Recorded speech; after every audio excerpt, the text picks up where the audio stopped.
subscribe our YouTube channel and watch our videos. نحمده ونصلي على رسوله الكريم اما بعد جشن میں جمہوریہ کے اس مبارک موقع پر تشریف فرما اساتذہ کرام، دور دراز سے تشریف لائے ہوئے مہمانان اعظم اور عزیز ساتھیوں کا دل کی گہرائیوں سے استقبال کرتا ہوں، اور میں شکر گزار ہوں اپنے ان اساتذہ کرام کا جنہوں نے مجھے اس مبارک پروگرام میں کچھ کہنے کا موقع دیا۔ آج کے دن آپ ہندوستان کے جس کونے میں چلے جائیں، جس گلی اور کوچے میں چلے جائیں، خواہ شہر ہو یا دیہات، گاؤں ہو یا قصبہ، آپ کو ہر جگہ 26 جنوری یوم جمہوریہ کے نغمے سنائی دیں گے۔ آپ کے دل میں سوال پیدا ہوتا ہوگا کہ جمہوریت کس چیز کا نام ہے اور آج کے دن یعنی 26 جنوری کو یوم جمہوریہ کیوں منایا جاتا ہے؟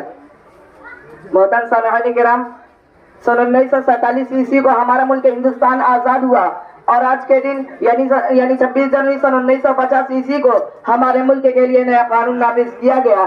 اس لیے ہر سال 26 جنوری کو یوم جمہوریہ کے نام پر جشن منایا جاتا ہے۔ اور جمہوریت کا مطلب یہ ہے اس ملک کے ہر باشندے کو بنیادی حقوق دیے گئے ہیں، ہندو ہو یا مسلم، سکھ ہو یا عیسائی، سب کے لیے ایک ہی قانون ہے۔ ہر شخص کو اس ملک میں رہنے سہنے، کھانے پینے کی مکمل آزادی ہے۔ اس ملک کے ہر باشندے کو ہر چیز میں مساوی اور برابر کا حق ہے۔ ہر شخص کو اپنے دھرم، مذہب اور رسم و رواج کے مطابق زندگی گزارنے کی مکمل آزادی ہے۔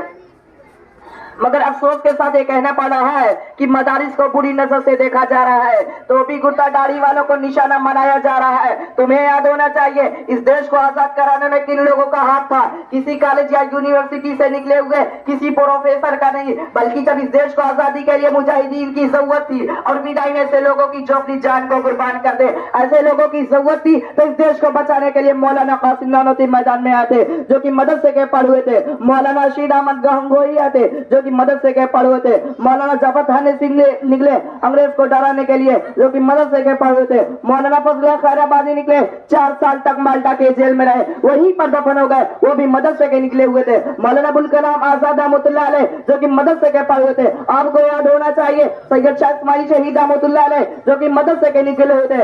آپ کو یاد ہونا چاہیے شاہ ولی اللہ محدث دہلوی جو کہ مدرسے کے نکلے ہوئے تھے۔ آپ کو یاد ہونا چاہیے شاہ عبدالعزیز محدث دہلوی جس نے انگریز ظالم کو بھگانے کے لیے جہاد کا فتویٰ دیا تھا، وہ بھی مدرسے کے نکلے ہوئے تھے۔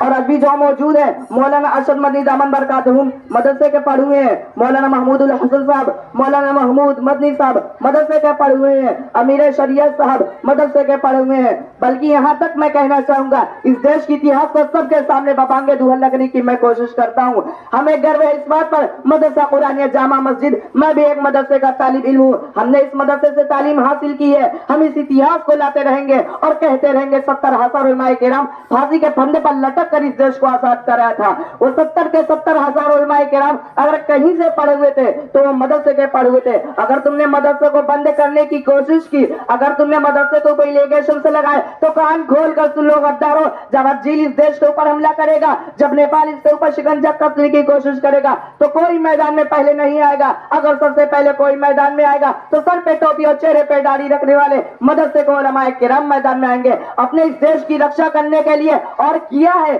کریں گے۔ یہ اتہاس بتاتی ہے، یہ محمد صاحب نہیں، بلکہ اٹھاؤ اتہاس کی کتاب کو، اٹھاؤ تاریخ کی کتاب کو، تمہیں پتا چل جائے گا کہ علماء کرام کی قربانی کی وجہ سے آج یہ دیش امن اور سکون اور چین کی سانس لے رہا ہے۔